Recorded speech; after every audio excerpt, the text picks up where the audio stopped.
we're just waiting for our colleague. Bueno, mientras que estamos esperando, antes de presentarme a mí mismo para responder a la cuestión, ahí le puedo ver. Es una pregunta muy pertinente acerca de la correlación entre la corrupción internacional y el cohecho y corrupción más nacional, porque nuestros ciudadanos a menudo, como se ve a nivel nacional, es mucho más importante porque tiene un impacto en sus vidas. Y he estado trabajando en esto muchos años. No tengo un profesorado, pero sería interesante tener un doctorado en esto, porque sería interesante comparar los países que controlan bien el cohecho y la corrupción dentro del contexto de la OCDE y que tengan leyes adecuadas y algún nivel de cumplimiento a nivel nacional. Pero la pregunta es importante. Parece que nos hemos olvidado en las prisas que tenemos para establecer un marco internacional, pero no debemos olvidar que la corrupción nacional tiene todo el tiempo un papel muy importante en nuestras vidas. Hay desarrollos nuevos en la Unión Europea, en el Reino Unido. Realmente yo soy de allí. No somos los mejores ciudadanos o seguidores de la Unión Europea. Ya saben que el gobierno actual en el Reino Unido quiere sacarnos del Reino Unido. Pero quiero comentar esto, porque en este año, en noviembre, la Unión Europea estará a punto de publicar una iniciativa interesante en la que han estado trabajando unos 3 o 4 años, que es el informe anticorrupción de la UE. No sé si lo conocen, pero es un intento de evitar el solapamiento entre distintos mecanismos de revisión, Greco, por ejemplo, y Naciones Unidas. Y el informe de anticorrupción de la UE es interesante porque es un informe que se produce cada 2 años y se va a publicar en los próximos 3 o 4 meses. Es el intento de la Comisión de examinar la corrupción y el cohecho nacional y algunos de los temas clave. Ha desaparecido un poco, y yo lo conozco porque yo soy del segundo grupo de expertos contratados por la Unión Europea, un grupo de trabajo de expertos que se reúne en Bruselas habitualmente. Yo sé que hay personas allí que han producido varios informes con expertos y con países. Entonces, todos los países de la UE están cubiertos y también los solicitantes, Croacia, por ejemplo, que va a entrar en el 1 de julio.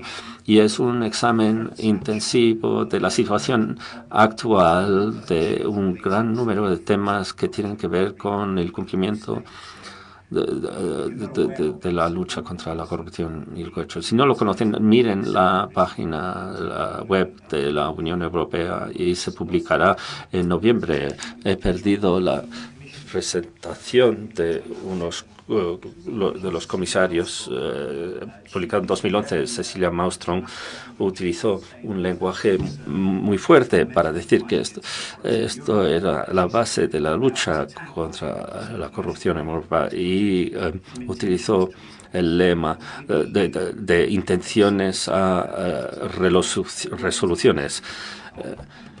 Y a veces tenemos muchas palabras, pero no somos tan buenos cumpliendo, especialmente en la corrupción en la UE, que tiene un nivel escandaloso de miles de millones de euros cada año. Entonces, esto va a salir, se va a centrar más en el cumplimiento nacional. Entonces, ahora, con respecto a mi presentación, hay 2 cosas que les gustará saber. Aunque tengo un poco de sangre española, mi abuela, y no les voy a hacer sufrir mi español. Entonces, discúlpenme por hablar en inglés, que ahora es mi lengua materna, y a las 11 vamos a parar para una pausa de café. Esa es otra buena noticia. Entonces, ahora, con respecto a la presentación, bueno, en muchos sentidos se me ha pedido que entre en cosas específicas, detalles de las convenciones internacionales que han sido propuestas en la presentación de Nicola, que ha sido una visión muy útil de la situación actual de la comunidad internacional. ¿Qué significa esto a nivel doméstico, a nivel nacional? Y cómo las jurisdicciones como el Reino Unido, Estados Unidos y otras jurisdicciones clave, cómo están empezando a poner en marcha las reglas y los principios que han sido presentadas por Nicola en su presentación. ¿Y realmente están cambiando las cosas o no?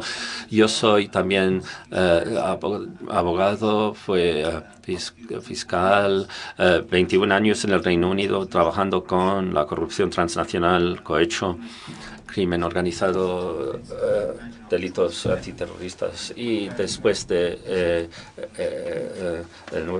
noviembre tuvimos mucho trabajo en el Reino Unido, también han sufrido aquí en España. Todos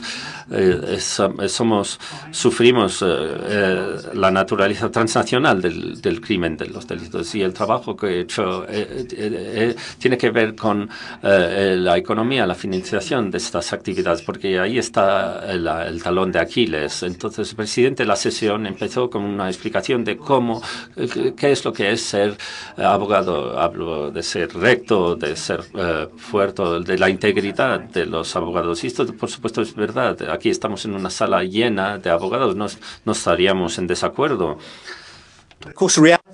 Pero claro, la realidad, como fiscal desde hace muchos años, y esto es después de trabajar en la comunidad internacional con las Naciones Unidas, con otras organizaciones internacionales en el Reino Unido, y me han planteado muchas preguntas muy complicadas de otros países porque realmente no aplicábamos la ley en el Reino Unido hasta muy recientemente. Así que ahora estoy trabajando por libre y es interesante ver el otro lado de la moneda porque veo que realmente tenemos muchas deficiencias en nuestras interposiciones de acciones judiciales en muchas ocasiones. Lo que vemos es que los clientes que vienen a Peters, que es la compañía para la que trabajo, quieren verme a mí, no porque yo sea un abogado estupendo, sino porque he trabajado muchos años con el gobierno como fiscal y quieren entender qué es lo que vamos a hacer y cuáles van a ser nuestras políticas. Así que es como si hubiera llevado dos sombreros. Volviendo a los abogados, mi impresión es que Gemma tiene razón. Somos una organización profesional con una evolución de cientos de años y actuamos en la mayoría de los casos de forma muy honesta y desempeñamos un papel muy importante en los negocios internacionales. Lo que he visto en los últimos 10 años, cuando fui un fiscal en Londres, es que los abogados desempeñan cada vez más un papel muy importante en cuanto al crimen internacional. Y no lo digo porque seáis abogados, sino porque lo soy yo también y tenemos que aplicar los principios del colegio. Pero los abogados muchas veces se ven implicados en casos de este tipo en el Reino Unido y os voy a dar algunos ejemplos. Y sin la facilitación y este papel de guardián en el Reino Unido, muchas de esas actividades no serían posibles sin la ayuda de los abogados. Y lo digo muy a mi pesar, pero es la verdad y no deberíamos tener ninguna noción romántica de que no estamos afectados por esta actividad. Sí estamos afectados por esta actividad y veremos de algunos ejemplos que no lo hacemos deliberadamente muchas veces, pero los abogados están siendo buscados por los criminales y los delincuentes, porque cada vez la ley está detrás de la corrupción y la manera en la que fluyen el dinero. Y los delincuentes realizan estos delitos con el riesgo de ser condenados a pasar tiempo en la cárcel y lo hacen para enriquecerse en general. Compran propiedades muy caras en sus países porque, claro, en Nigeria entre 1995 y 1998 ¿por qué ibas a robar millardos de dinero en Nigeria para gastarlo ahí? Sino que lo gastaba en Suiza, en Ginebra, en Londres, tenía propiedades muy caras, coches muy caros en Estados Unidos y aquí es donde está la lucha. Y esto no hubiera sido posible sin la ayuda profesional. Hay las inmobiliarias, los contables, los auditores y, desgraciadamente, abogados que ayudan. Y ahora llegaré a la fuerza de trabajo del FCPA, el 14+9. Este es el principio. Vemos cómo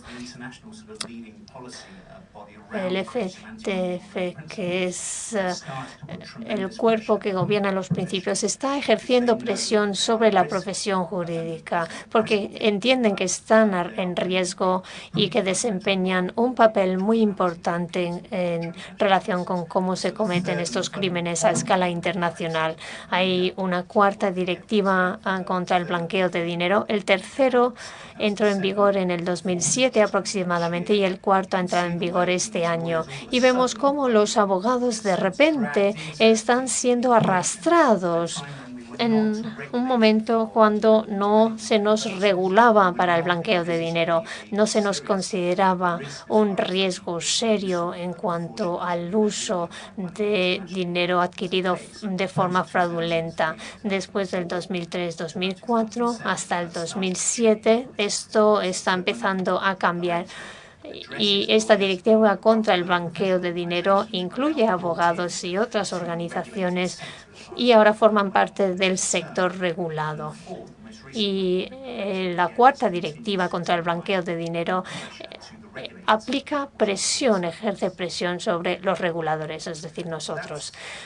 Así que eso es para daros una idea general de mis orígenes. En cuanto a la presentación, me han pedido que me centre en la forma en la que la legislación nacional está cambiando y cómo intenta seguir el ritmo fijado por las convenciones internacionales, incluyendo la OCDE. Ha sido el motor detrás de lo que han hecho muchos países, el Reino Unido, por ejemplo, y hay una nueva ley anticorrupción o soborno que entró en vigor en el 2011 y esto no hubiera sido así sin estas convenciones. Como con todas estas cosas, vemos mucha jerga utilizado por abogados importantes acerca de qué es lo que significa para los países individuales. El ministro de Justicia en Londres, cuando estábamos a punto de implantar la ley anticorrupción del 2010, dice que el soborno afecta a vidas y que sus víctimas incluyen empresas que salen perdiendo y las víctimas son también el gobierno y la sociedad y debilitan el Estado de Derecho, el desarrollo económico y esto daña la libre competencia cada vez que se da un soborno. El impacto a escala nacional e internacional, y yo he trabajado en África, en sudeste de Asia, y lo he visto, el impacto de la actividad de nuestras corporaciones en esos países es realmente grande y lo vemos en todos los niveles. En cuanto aterrizas, lo ves con los ojos, con los oídos, se huele también y esto ha sido perpetrado principalmente por este tipo de actividad. Antes de pasar a la siguiente diapositiva, el ministro de Justicia en el 2010 lo que hizo me recordó lo que hicieron en Kenia cuando UNCAC fue negociado en México en el año 2003, a finales de diciembre. Todos los gobiernos del mundo se reunieron en México para firmar, para que entrara en vigor la Convención de las Naciones Unidas contra la Corrupción. Seguramente es la convención internacional más importante, es la convención que más crece en los últimos años y vemos todos los compromisos a los que han llegado los políticos en muchos países. Pero claro, en aquel entonces, cuando el secretario general anunció esta convención, la primera persona que casi salió corriendo era el ministro de Justicia de Kenia y dio un discurso en aquel entonces y explicó que la corrupción en Kenia era cuestión de vida o muerte, muy dramático.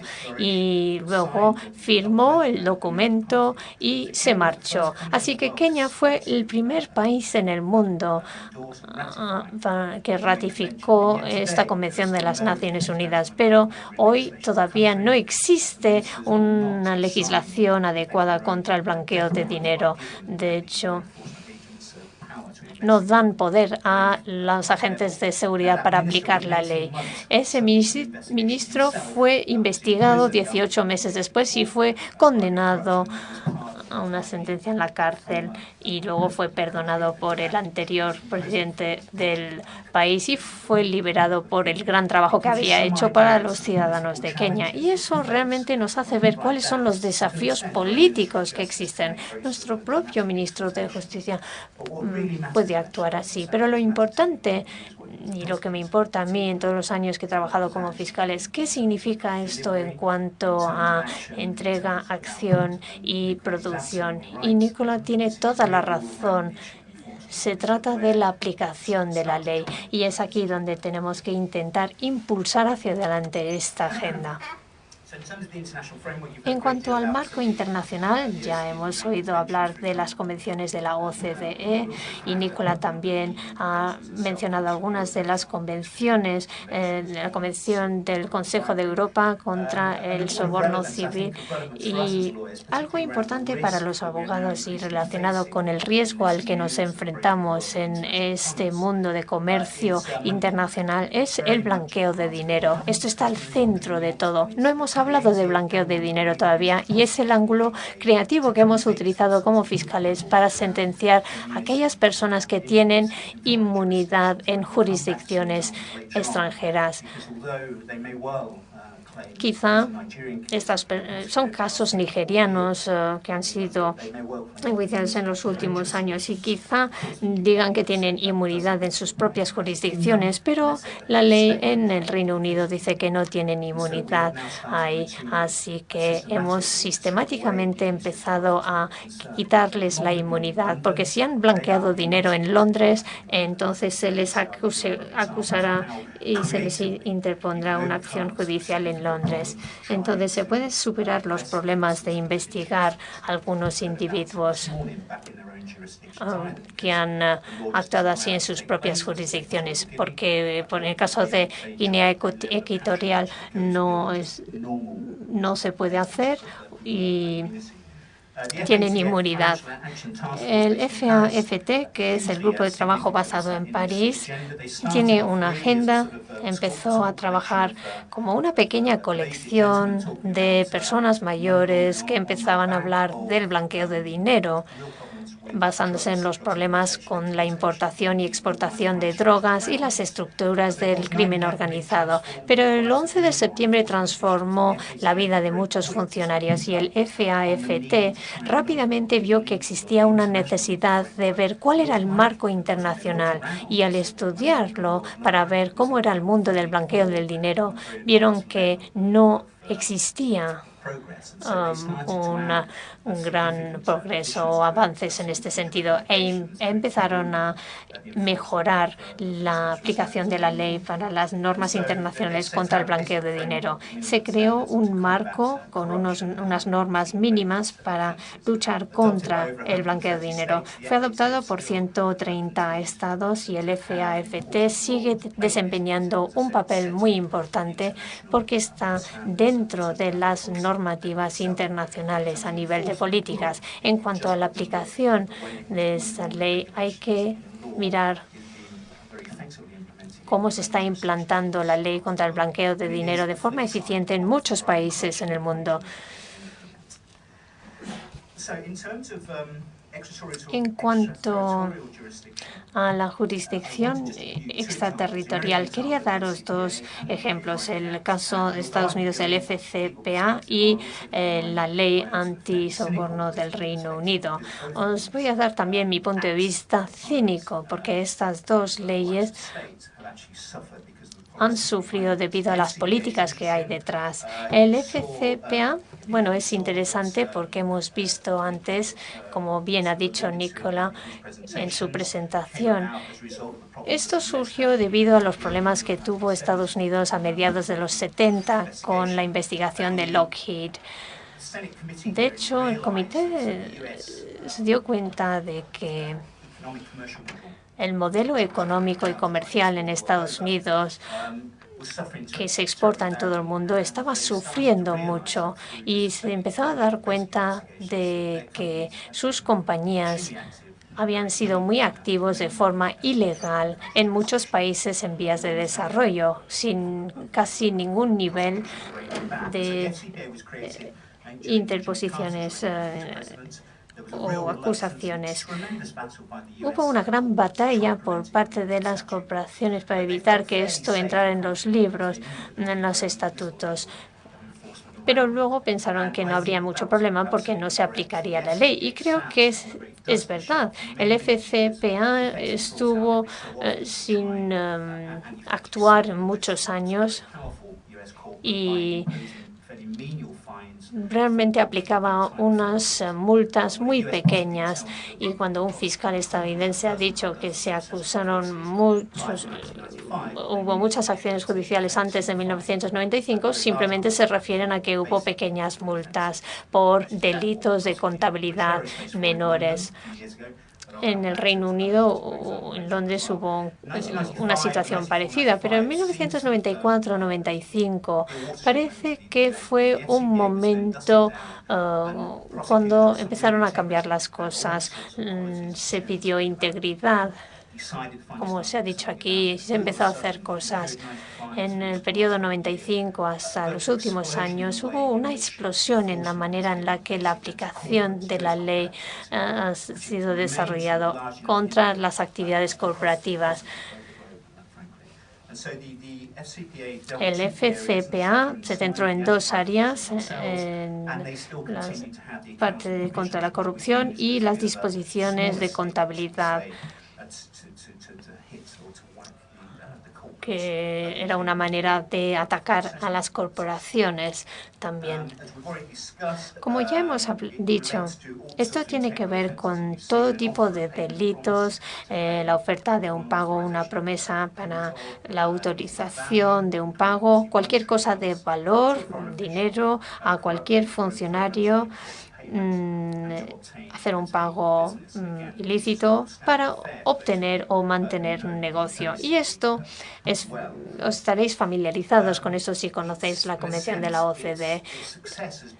El éxito ha sido la forma en la que ha intentado extender la jurisdicción territorial. Muchas personas estaban incómodas con la manera en la que Estados Unidos ha empezado a imponer su jurisdicción en otros países en el extranjero.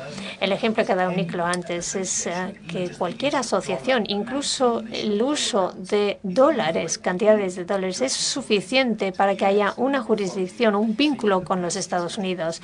Y como vemos de la prensa internacional en los últimos años, siempre hay una cantidad importante.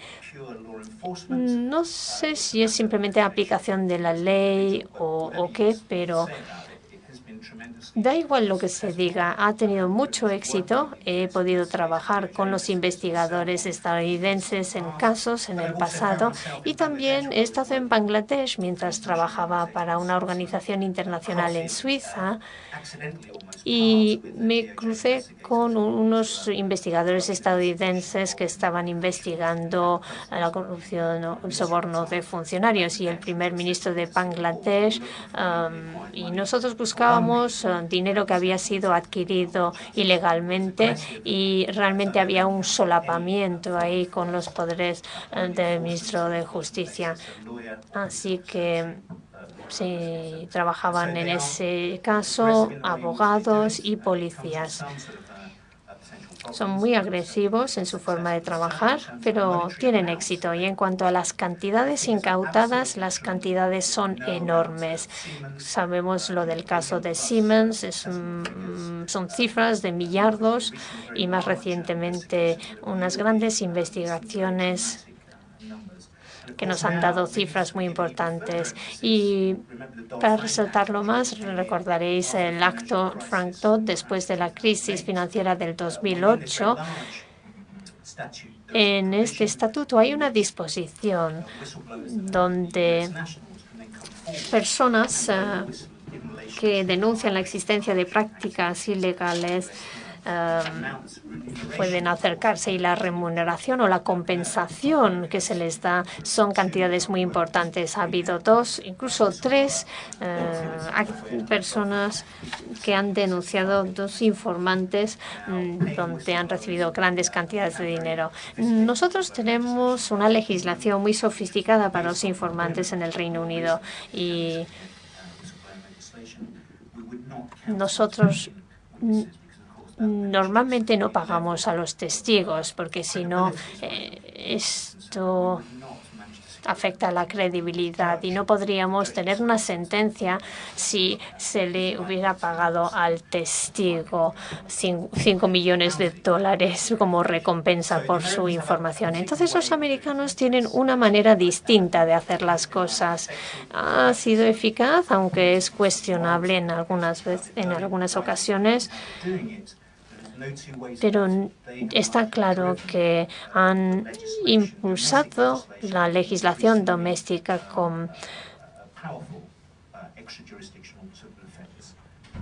en relación con estos delitos de jurisdicciones en el extranjero. Una interrupción pequeña para traer un poco el contexto, porque precisamente fue este factor extraterritorial del FCPA parte de lo que influenció que estuviéramos haciendo estos talleres, porque lo que comenzamos a darnos cuenta era que muchas firmas de abogados, y probablemente les ha pasado a ustedes acá, si tenían clientes americanos, comienzan a recibir solicitudes del cliente americano de que la firma certifique que es FCPA compliant, que realmente la firma, cuando hablo firmas despacho, estudio de abogados o abogado solo, independiente, ha cumplido, que no va a sobornar a nadie dentro del Estado, etcétera, etcétera. Pero no, yo creo que no. Y lo digo porque estuve también trabajando en una firma cuando recibía sus certificados, y the extent de lo que realmente significaba eso para la firma era un poco desconocido. Cuando lanzamos el proyecto y decidimos lanzarlo con 5 países en Latinoamérica, y teniendo este mismo diálogo con sus pares en estos 5 países, veíamos cómo pues, las firmas tienen sus cuentas en Estados Unidos, se reúnen con clientes en los Estados Unidos, los servidores muchas veces los tienen en Estados Unidos, el correo muchas veces lo consolidan, el correo postal lo consolidan, lo envían a Miami para que sea remitido al resto del mundo por una de las empresas courier en Estados Unidos. Y básicamente están bajo la jurisdicción. No solamente es que el cliente trae la necesidad del FCPA, sino que realmente las firmas de abogados tenían una relación mucho más cercana con el problema de la jurisdicción extraterritorial. Entonces esto es muy importante también verlo, no solamente cómo afecta al cliente, sino también es cómo afecta al abogado, como se puede ver en el ejemplo que creo que precisamente Alan va a seguir, en el ejemplo de Jeffrey Tesler, que nunca realmente puso un pie en Estados Unidos, pero fue por alguno de estos factores. That's very helpful indeed, and that's absolutely Sí, efectivamente, es correcto. Y para poner en contexto lo que he estado diciendo y para añadir a lo que ha dicho Gonzalo, vamos a ver estos 2 ejemplos. Y hay muchos otros ejemplos del FCPA, pero estos simplemente nos demuestran el alcance de la capacidad de aplicar la ley en Estados Unidos. Esto es aplicable para nacionales que no son de Estados Unidos, como ha dicho Gonzalo. No necesitas haber visitado Estados Unidos para que te alcancen. El primer ejemplo es de Christian Sabsizian en el 2006, un ciudadano francés, una persona profesional, un ejecutivo de Alcatel, y fue extraditado y fue encarcelado durante 30 meses en relación con pagos que fueron realizados, pagos ilícitos a funcionarios de Costa Rica para que Alcatel consiguiera contratos en Costa Rica. Alcatel es una conocida empresa de telecomunicaciones y tenían recibos depositarios estadounidenses que se comerciaban en la bolsa de Nueva York. Solo tiene que haber una pequeña conexión con Estados Unidos. Como se cotizaban estos depósitos en la bolsa de Nueva York, entonces, bueno, Costa Rica es un país amigable, amigo de Estados Unidos, y trabajan estrechamente con los fiscales de Costa Rica. Y este ciudadano francés fue extraditado y encarcelado.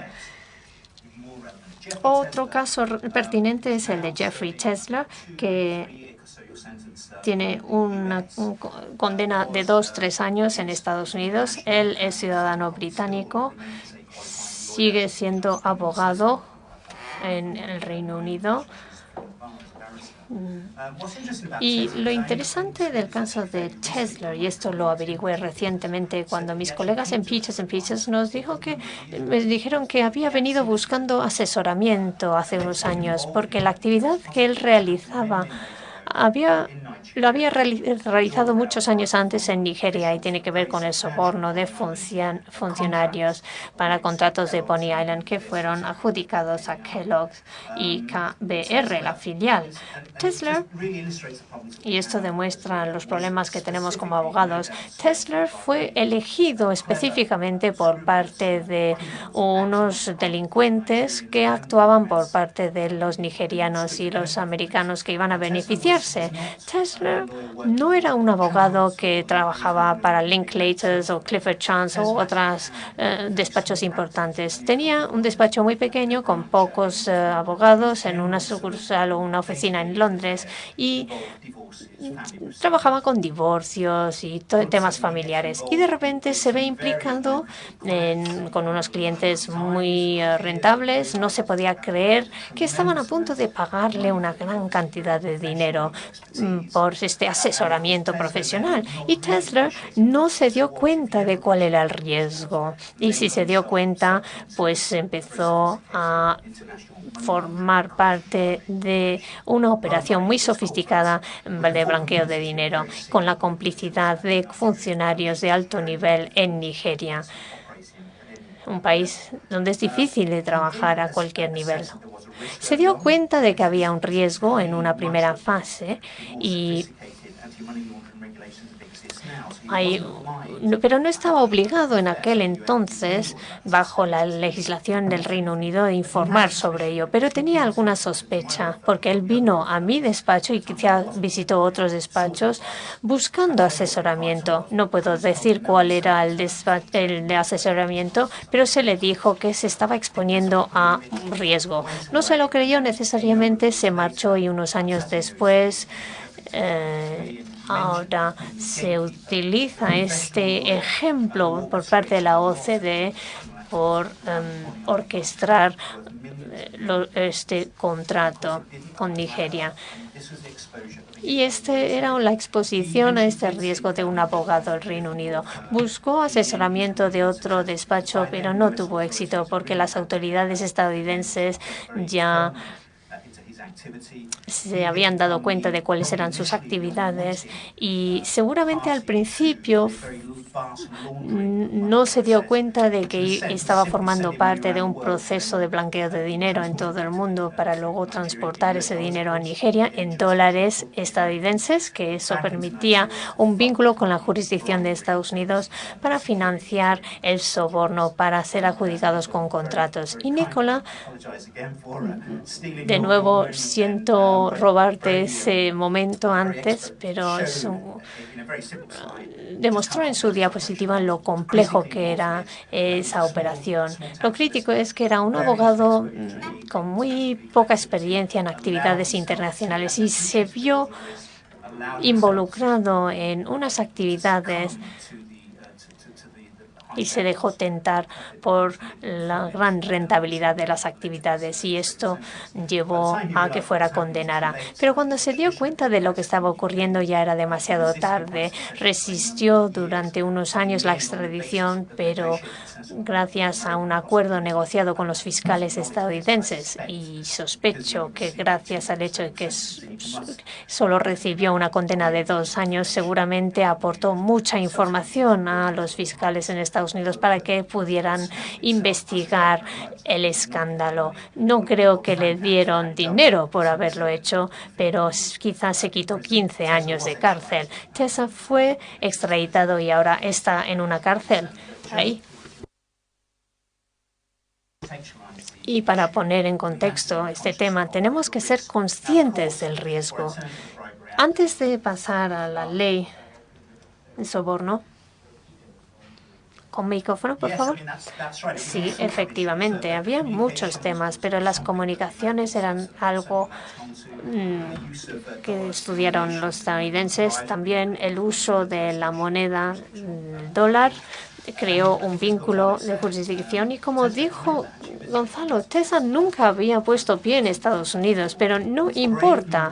En este mundo nuevo, impulsado por la OCDE, la vida está cambiando para los profesionales y los abogados están ahí en el meollo. En relación con el caso Alcatel, a mí me asalta una duda y es el tema del conflicto de jurisdicción. Porque no estoy segura, pero por lo que leí en las noticias en su momento, yo creo que las autoridades de Costa Rica también iniciaron un procedimiento judicial por este mismo caso. De hecho, si mal no recuerdo, implicaba a varios directivos españoles de la filial española de Alcatel, que fueron para allá a ser juzgados. Entonces, mi pregunta es cómo consiguieron las autoridades americanas. A lo mejor es una pregunta un poco naif, pero mi pregunta es cómo consiguieron las autoridades americanas que las autoridades costarricenses les cedieran la jurisdicción para juzgar a este señor que fue extraditado cuando realmente parece que el bien jurídico protegido primero era la integridad de la administración pública costarricense.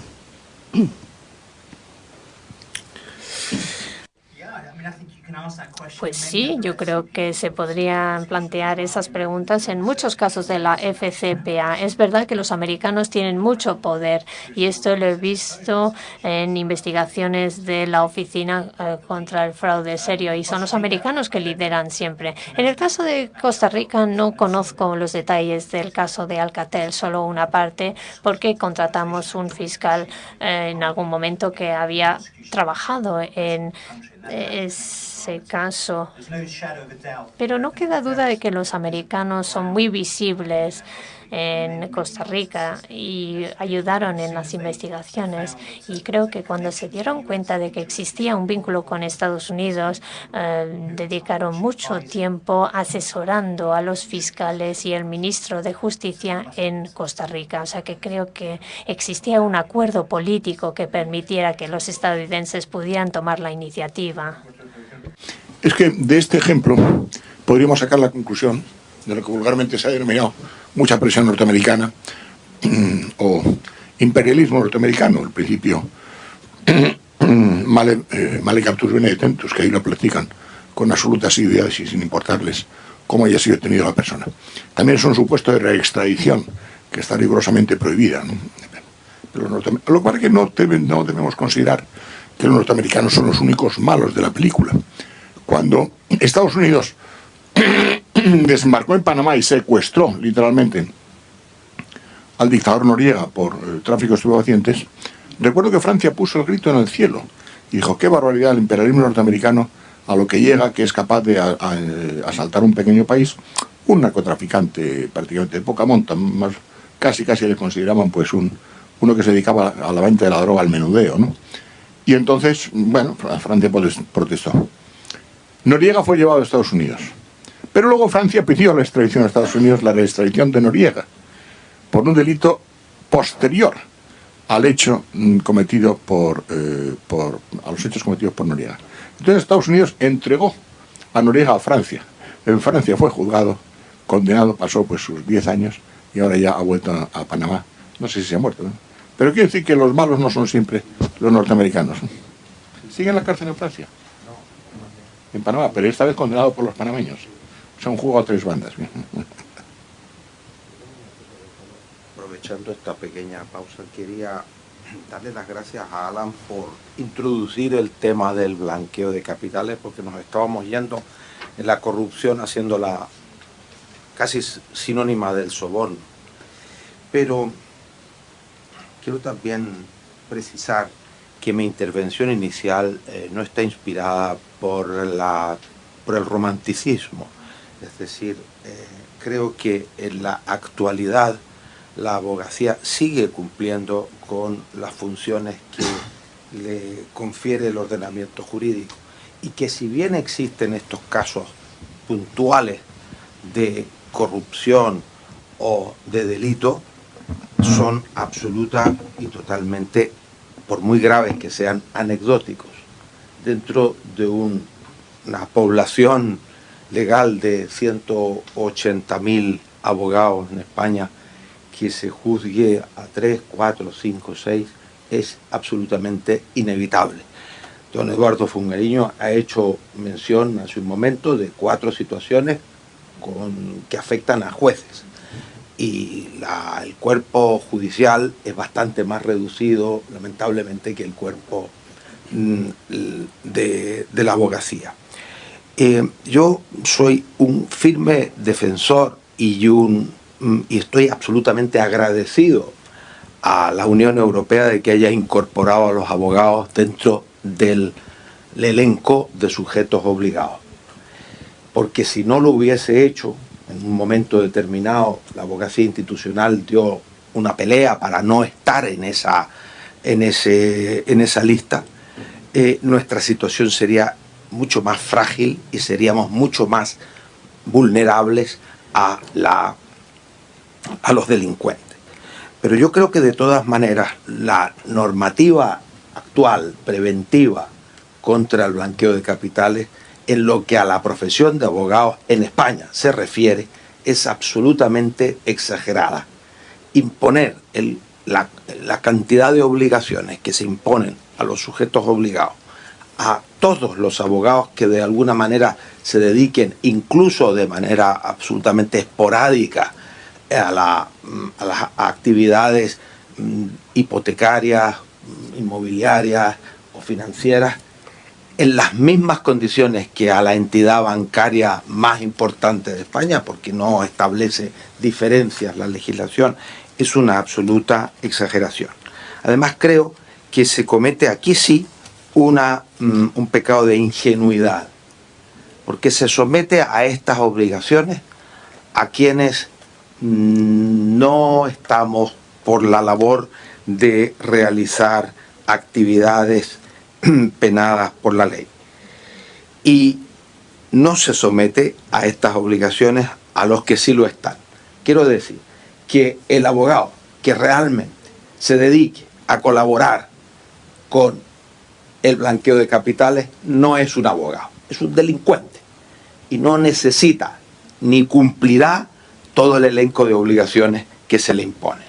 Los que lo cumpliremos son aquellos que no estamos dispuestos a hacerlo.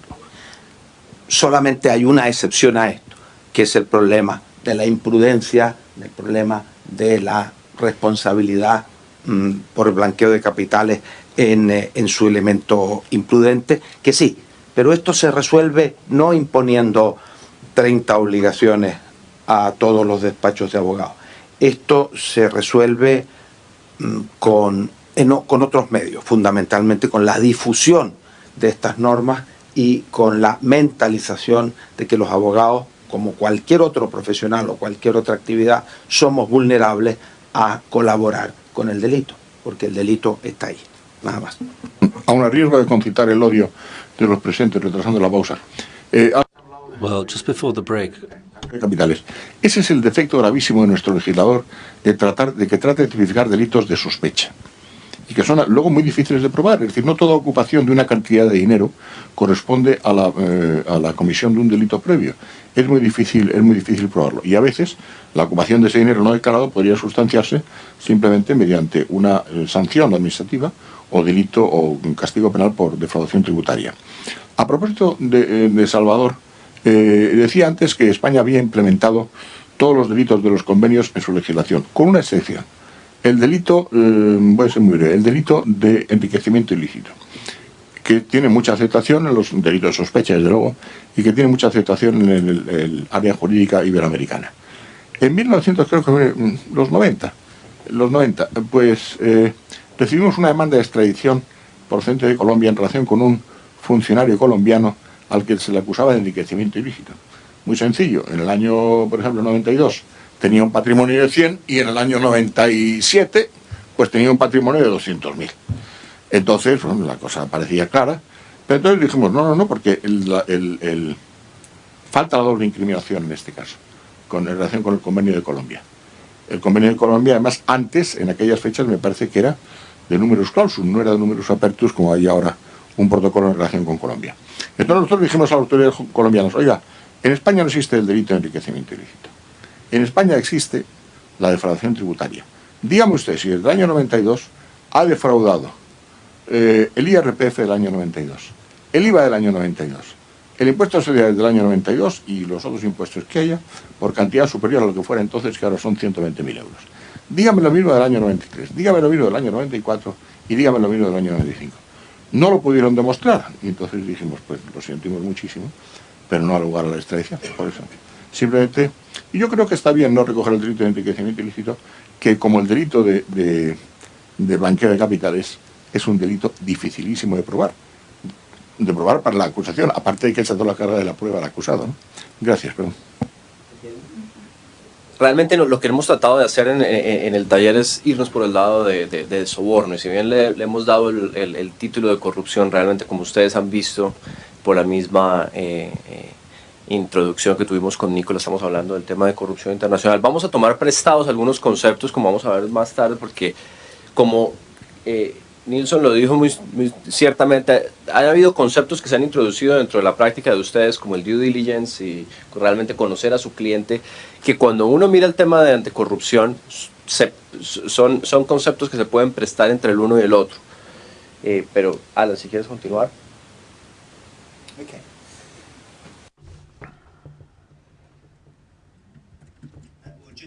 Bueno, simplemente antes de seguir, bueno, para responder un par de los puntos que se han planteado, especialmente de parte del presidente. Bueno, por supuesto, no quería ser ligero acerca del mensaje muy importante al principio. Como abogados tenemos una contribución muy valiosa para el negocio internacional y para las vidas de nuestros ciudadanos como abogados. Y por eso todos nos hemos convertido en abogados, seguramente, pero es sin duda el caso y es mi experiencia en mis años de experiencia defendiendo en este tipo de casos que los abogados cada vez están más expuestos al riesgo de cómo el negocio internacional y los movimientos ilegales siempre son flujos ilícitos. La tentación existe y aunque el reglamento sea fuerte en la Unión Europea o donde sea, es un problema potencial. Y el presidente tiene razón que hay 5 o 6 huevos malos que nos han expuesto, que se han expuesto al riesgo y que se han beneficiado. Y esto no tiene que impactarnos a todos, pero así no funciona el mundo y el FATF no funciona así. Tampoco han visto que trabajamos como guardianes, como los contables también, y realmente nos han metido en el proceso. Y tiene razón, presidente, está sobreregulado y las presiones ahora para nosotros como abogados son tremendas. Y es una sanción criminal ahora también, o penal.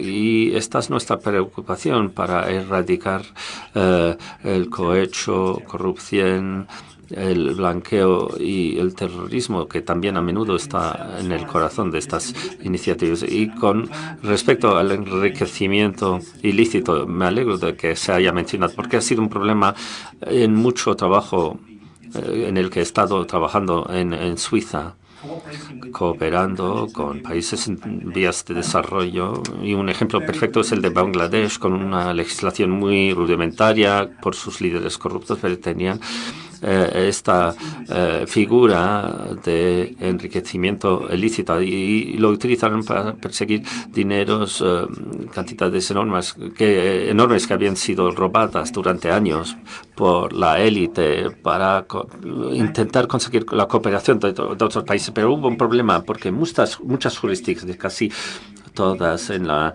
Unión Europea, por ejemplo, no tiene estas provisiones, las negarían la ayuda legal y entonces les negarían también las pruebas que necesitarían para intentar enjuiciar a estos delincuentes graves.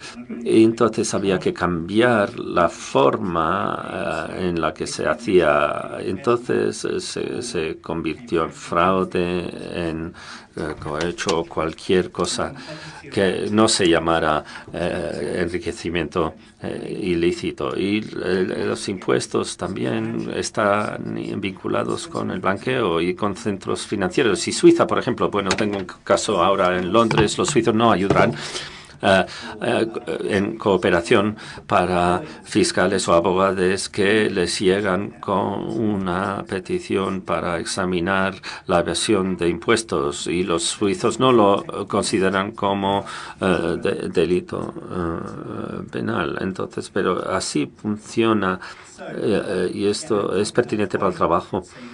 En el café se está preparando. Me disculpo, iba a ser a las 11, pero simplemente con respecto a la ley en el Reino Unido contra el cohecho, esto ha sido comentado muchísimo y examinado. Es la creación, es el hijo de las fuerzas del orden de Estados Unidos. Es curioso, el Reino Unido realmente no le gustaba el comercio británico, pero sí que se está preparando. Tardamos nosotros tardamos mucho en el Reino Unido, en el mundo, transparencia internacional, por ejemplo, pues que lleguemos a una ley moderna ahora en nuestros libros que nos permita retar los problemas. La OCDE en varios años en las evaluaciones de la fase 1 y 2 criticaron muchísimo la ausencia casi total de cumplimiento tan antigua que desde 1906, aunque el gobierno británico decía que sí que llevaban a juicio a ciertas personas y en el trabajo que yo hacía en contra de policías corruptos. Entonces, no es que era ineficaz, pero no llegaba a los niveles de calidad establecidos por la OCDE. Y fue en el 94, el 95 y el trabajo del Departamento de Justicia y realmente el Bribery Act, la ley en Estados Unidos, realmente nos ha llevado al punto de ahora. Entonces había un deseo político de hacer algo para que nos dejen de criticar la prensa internacional, Nicola Bellucci y sus compañeros. Y con el régimen anterior, con Tony Blair, había una intención, pero se retrasó y los consejos se retrasaron por la intervención de la industria en el Reino Unido, de los empresarios, pero había un deseo, estábamos atrasados, no estaba al día con la complejidad de los delitos modernos, entonces esto llevaba a problemas internos y aunque dice 2010, realmente se puso en marcha en 2011 y en la sección 7 u 8 o 9 el gobierno dice que proporcionaría consejos y para ayudar a las empresas para que sepan cuándo no están cumpliendo con la ley y cuándo sí. Y por eso se retrasó también y lo verán en el punto 3 acá. que el problema real para nosotros eran esas negociaciones políticas que había con British Aerospace, y esto les da una idea de la complejidad de este tipo de casos y también los retos políticos. British Aerospace es probablemente la empresa de ingeniería más grande del Reino Unido. Produce tecnología para aviones y armas, es muy grande, emplea a decenas de miles de personas en el Reino Unido, en todo el mundo. Entonces, y luego surgió que en los años 80, con el gobierno de Margaret Thatcher, British Aerospace había estado sobornando a empleados públicos de alto nivel en África para conseguir contratos de mucho valor, y solo fue un informante, un chivato, bueno, a nadie le creía al principio, pero realmente finalmente el Departamento de Fraude recibió su queja y empezó a investigar de forma amplia. Y se descubrió que se estaban investigando las autoridades suizas porque muchos fondos ilegales estaban pasando por Suiza. BEA lo averiguó, y entonces era un proceso político que llevó a que el jefe del departamento de fraude habló con el primer ministro y querían parar la investigación, y hubo retos de parte de las ONGs, pero realmente se enterró. Y desde la perspectiva legal es un estatuto corto, es una ley corta, pero tiene el potencial de cambiar bastante, y en muchos sentidos es incluso más poderoso que el FCPA. Entonces, ahora algunas cosas, declaraciones políticas más, para que sepan la importancia que le dábamos. Richard Alderman, que era el jefe del Departamento de Fraude, dijo que teníamos que cumplir, pero queremos escuchar los problemas específicos de las empresas. Entonces, es una declaración interesante del SFU. Quiero resolver las cosas de forma pragmática. Alderman dimitió del Departamento de Fraude y ha sido interrogado por los políticos y por la Cámara de los Comunes y de los Lores. Están hablando de sus actividades y el hecho de que se acercó demasiado al negocio, al comercio, y lo que quería era conseguir acuerdos negociados, y esto no es lo que persigue la ley de cohecho. Y David Green, que es el jefe actual del Departamento Antifraude, es muy serio, tiene un historial impecable. El SFO quería hacer tratos porque no tenía realmente la fuerza para llevar a juicio, pero era probable que iba a haber más. Esto lo dijeron en noviembre. Son dos declaraciones muy distintas por dos fiscales de muy alto nivel. Y Alderman, bueno, el FCO perdió su rumbo, y David Green tenía un compromiso realmente para llevar a juicio, y habrá escépticos y cínicos, pero desde la perspectiva de un abogado de defensa ahora son más difíciles para negociar. Y ha habido un cambio en el Departamento Antifraude, y nosotros estamos en alerta roja porque de repente hay un deseo de intentar hacer cumplir la legislación. Entonces, estamos llegando a la pausa de café a las 11:30. Esto cubre a personas y empresas en cualquier lugar del mundo. El equivalente español tiene ese elemento extraterritorial, cubre a todos los nacionales del Reino Unido, los residentes en todo el mundo, y entonces las personas que tienen algún tipo de residencia en el Reino Unido, y ahí es donde quizás es interesante las empresas del Reino Unido en cualquier parte del mundo. Entonces, pero incluso si el delito se realiza totalmente en una jurisdicción extranjera y el cohecho ocurre en un país extranjero, se les perseguirá. Entonces, los delitos que han sido redactados por la ley es un delito de la sección 7, que es que es no poder impedir el cohecho y la corrupción.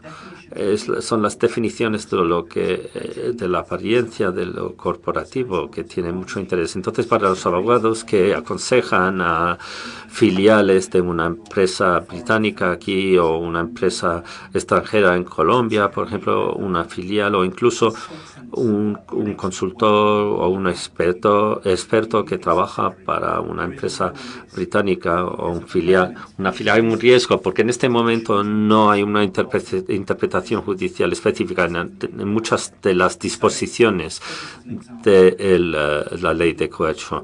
Entonces, el delito corporativo incluye no solo las empresas que están registradas en el Reino Unido, sino cualquier país, cualquier empresa que tenga cualquier conexión con el Reino Unido.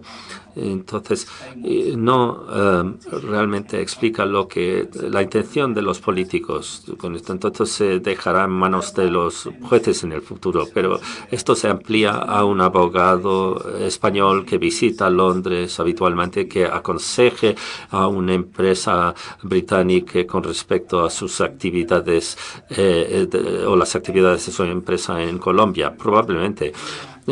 Si vas 3 o 4 veces al año, si te vas a un hotel en Park Lane, ¿esto te incluye o no? Si eres un negocio español, por ejemplo, sin conexiones corporativas en el Reino, pero vas ahí para vender 3 o 4 pero una visita para ir de compras en Harrods, pero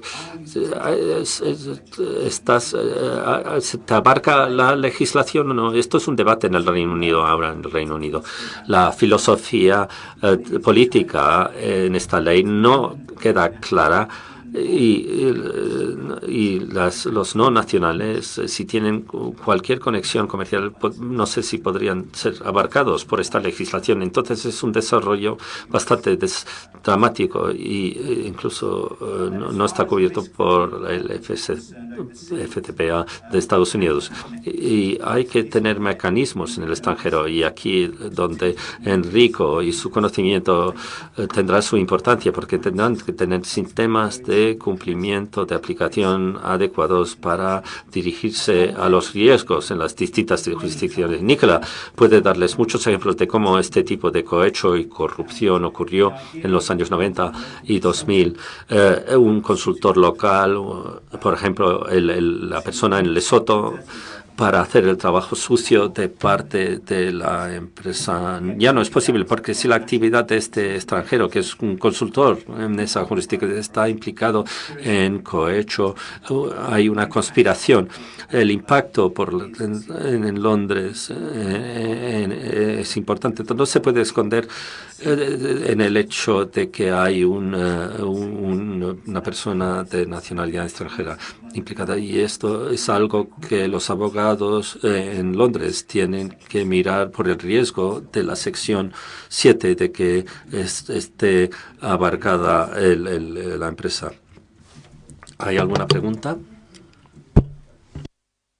Bueno, hemos hablado de FCPA y la ley de cohecho y en las legislaciones extranjeras, para dar el contexto, para mostrar que esto no solamente es un tema de legislación española, sino es una importancia para todos. Y quiero invitar a Alan también para dar el contexto, por qué es tan importante para los abogados cuando son intermediarios en el trabajo que hacen, y también en la forma de funcionar, porque hay distintos riesgos para sus trabajos, para algún cliente u otro. Bueno, voy a dirigirme a esas cuentas desde la perspectiva de un abogado del Reino Unido. Es un cambio total porque la evaluación de riesgo a nivel individual ahora está creando una nueva industria. Y abogados que no están acostumbrados a dar este nivel de consejo de detalle ahora están realmente en una posición muy difícil y podemos, por la dirección que está tomando el reglamento, la normativa, y estos son retos muy grandes para los abogados en el Reino Unido. Y voy a volver, pero el Bribery Act, la ley cohecho, bueno, se cubre el cohecho activo pasivo en las primeras dos secciones, induciendo a premiar a la gente. Y el tema de ilícito, bueno, realmente había un debate si deberíamos tener no debido tenerlo, pero simplemente el hecho de hacer un pago o una oferta a una persona, si tienes la intención, y ahí está la trampa, si la intención es que hagan su labor de una forma que no se esperaría con la integridad que se espera dentro de su jurisdicción, entonces se sancionaría y habrá llegado hasta 10 años de sanción. Entonces el riesgo es muy significativo. Entonces no se tiene que demostrar que es realmente no es debido o ilegal o ilícito. Simplemente la oferta o el intento de ofrecer con la intención de que lo que están haciendo es lograr algo de parte de la actividad del empleado público es suficiente. Entonces es reducir un poco la altura de la barrera. Entonces tenemos el cohecho activo pasivo en la sección 1 y 2. La sección 7 realmente provoca consternación, asegurando contratos o retener el negocio.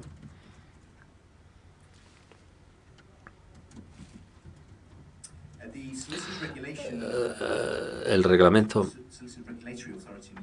la autoridad de los abogados de oficina, de los solicitors, tiene unas pautas que incluye temas de independencia, de integridad y cómo trabajan con clientes problemáticos a nivel individual.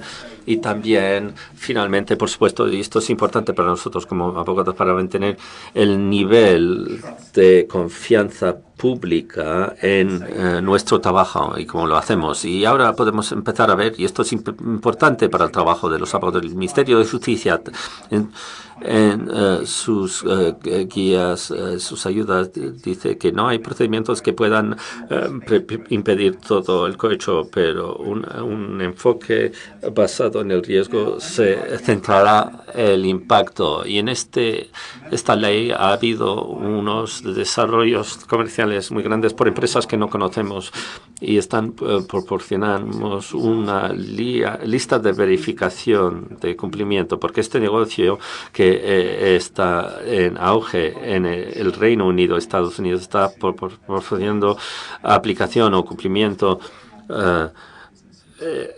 directo. Queda claro de que, por lo que dice el Ministerio de Justicia, en las políticas y en los procedimientos,